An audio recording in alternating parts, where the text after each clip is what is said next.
Lal Bahadur ಶಾಸ್ತ್ರಿಯವರು 1904 October 2ರಂದು ಉತ್ತರ ಪ್ರದೇಶದ ವಾರಣಾಸಿಯ ಮುಘಲ್ಸ್ ರಾಯ್ನಲ್ಲಿ ಜನಿಸಿದರು. ಅವರ ತಂದೆ ಶಾರದಾ ಪ್ರಸಾದ್ ಶ್ರೀವಾತ್ಸವ ಮತ್ತು ಅವರ ತಾಯಿ ರಾಮದುಲಾರಿ ದೇವಿ. ಲಾಲ್ ಬಹದ್ದೂರ್ ಶಾಸ್ತ್ರಿ ಅವರು ಮುಘಲ್ಸ್ ರಾಯ್ ಮತ್ತು ವಾರಣಾಸಿಯ ಪೂರ್ವ ಕೇಂದ್ರ ರೈಲ್ವೆ ಇಂಟರ್ ಕಾಲೇಜಿನಲ್ಲಿ ವಿದ್ಯಾರ್ಥಿಯಾಗಿದ್ದರು. 1926ರಲ್ಲಿ ಅವರು ಕಾಶಿ ವಿದ್ಯಾಪೀಠದಿಂದ ತಮ್ಮ ಪದವಿಯನ್ನು ಯಶಸ್ವಿಯಾಗಿ ಪೂರ್ಣಗೊಳಿಸಿದರು. ಅವರಿಗೆ ಪದವಿ ಪ್ರಶಸ್ತಿಯ ಭಾಗವಾಗಿ ಶಾಸ್ತ್ರಿ ಎಂಬ ಬಿರುದನ್ನು ನೀಡಲಾಯಿತು. ಇಂಗ್ಲಿಷ್ನಲ್ಲಿ ಸ್ಕಾಲರ್ ಎಂದು ಕರೆಯಲಾಗುತ್ತದೆ. ಈ ಪದವಿಯನ್ನು ಅವರ ಹೆಸರಿನ ಭಾಗವಾಗಿ ಬಳಸಲು ಪ್ರಾರಂಭಿಸಿದರು. ತಮ್ಮ ಚಿಕ್ಕ ವಯಸ್ಸಿನಿಂದ ಲಾಲ್ ಬಹದ್ದೂರ್ ಶಾಸ್ತ್ರಿಯವರು ಮಹಾತ್ಮ ಗಾಂಧಿಯವರ ಆದರ್ಶಗಳಿಂದ ಪ್ರೇರಿತರಾಗಿದ್ದರು. ಸಮಾಜದಲ್ಲಿನ ದುರ್ಬಲ ಮತ್ತು ಬಡವರ ಮೇಲೆತ್ತುವ ಕೆಲಸ ಮಾಡಬೇಕೆಂದುಕೊಂಡು ಲಾಲಾ ಲಜಪತ ರಾಯ್ ಸ್ಥಾಪಿಸಿದ ಲೋಕಸೇವಕ ಮಂಡಲ್ ಎಂದು ಕರೆಯಲ್ಪಡುವ ಸರ್ವೆಂಟ್ಸ್ ಆಫ್ ಪೀಪಲ್ ಸೊಸೈಟಿಯ ಅಜೀವ ಸದಸ್ಯರಾದರು. 1920ರ ದಶಕದಲ್ಲಿ ಲಾಲ್ ಬಹದ್ದೂರ್ ಶಾಸ್ತ್ರಿ ಅವರು ಸ್ವಾತಂತ್ರ್ಯ ಹೋರಾಟಕ್ಕೆ ಸಕ್ರಿಯವಾಗಿ ಕೊಡುಗೆ ನೀಡಲು ಪ್ರಾರಂಭಿಸಿದರು. ಅಸಹಕಾರ ಚಳುವಳಿಯಲ್ಲಿ ಸಕ್ರಿಯವಾಗಿ ಭಾಗವಹಿಸಿದ್ದರು. ಅವರ ಕೊಡುಗೆ ಎಷ್ಟು ಪರಿಣಾಮ ಬೀರಿತು ಎಂದರೆ ಬ್ರಿಟಿಷರು ಅವರನ್ನು ಸ್ವಲ್ಪ ಸಮಯದವರೆಗೆ ಕಂಬಿ ಹಿಂದೆ ಹಾಕಬೇಕಾಯಿತು. ಇದರಿಂದ ವಿಚಲಿತರಾಗದೆ 1930ರಲ್ಲಿ ಉಪ್ಪಿನ ಸತ್ಯಾಗ್ರಹದಲ್ಲಿ ಪಾಲ್ಗೊಂಡರು. ಈ ಚಳುವಳಿಗಾಗಿ ಈಸ್ಟ್ ಇಂಡಿಯಾ ಕಂಪನಿಯು ಅವರಿಗೆ 2 ವರ್ಷಗಳ ಜೈಲು ಶಿಕ್ಷೆಯನ್ನು ವಿಧಿಸಿತು. 2 ವರ್ಷಗಳ ಜೈಲು ಶಿಕ್ಷೆಯು ಅವರ ಉತ್ಸಾಹವನ್ನು ಕಡಿಮೆ ಮಾಡಲು ಸಾಧ್ಯವಾಗಲಿಲ್ಲ.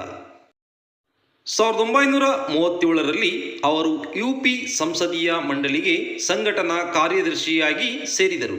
1942ರಲ್ಲಿ ಮಹಾತ್ಮ ಗಾಂಧಿಯವರು ಕ್ವಿಟ್ ಇಂಡಿಯಾ ಭಾಷಣವನ್ನು ಹೊರಡಿಸಿದ ನಂತರ ಲಾಲ್ ಬಹದ್ದೂರ್ ಶಾಸ್ತ್ರಿ ಸೇರಿದಂತೆ ದೇಶದ ಅನೇಕ ಪ್ರಮುಖ ನಾಯಕರು ಜೈಲು ಪಾಲಾದರು.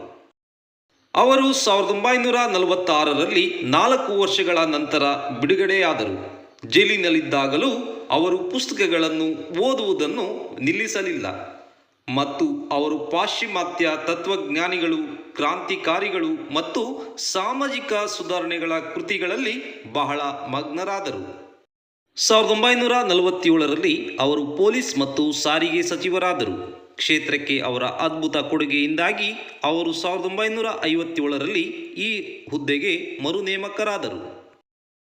1951ರಲ್ಲಿ ಅವರನ್ನು ಎಐಸಿ ಅಖಿಲ ಭಾರತ್ ಕಾಂಗ್ರೆಸ್ ಪ್ರಧಾನ ಕಾರ್ಯದರ್ಶಿಯಾಗಿ ನೇಮಿಸಲಾಯಿತು.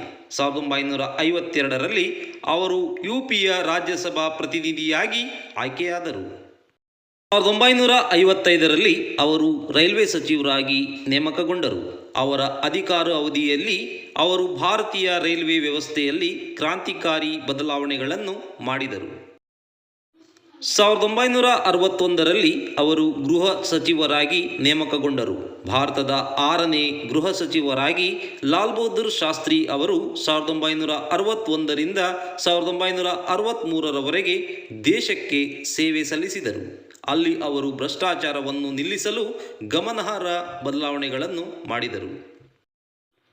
ಅಂತಿಮವಾಗಿ 9 ಜೂನ್ 1964ರಂದು ಅವರು ಭಾರತದ ಪ್ರಧಾನಮಂತ್ರಿಯಾಗಿ ನೇಮಕಗೊಂಡರು. ಲಾಲ್ ಬಹದ್ದೂರ್ ಶಾಸ್ತ್ರಿ ಅವರು 1964ರಿಂದ 1966ರವರೆಗೆ ಪ್ರಧಾನಿಯಾಗಿ ಸೇವೆ ಸಲ್ಲಿಸಿದರು. ಅವರಿಗೆ 1966ರಲ್ಲಿ ಭಾರತ ರತ್ನ ನೀಡಲಾಯಿತು. ಲಾಲ್ ಬಹದ್ದೂರ್ ಶಾಸ್ತ್ರಿ 11 ಜನವರಿ 1966ರಂದು ಉಜ್ಬೇಕಿಸ್ತಾನ್ ತಾಷ್ಕೆಂಟ್ನಲ್ಲಿ ಹೃದಯಾಘಾತದಿಂದ ಕೊನೆಯುಸಿರೆಳೆದರು.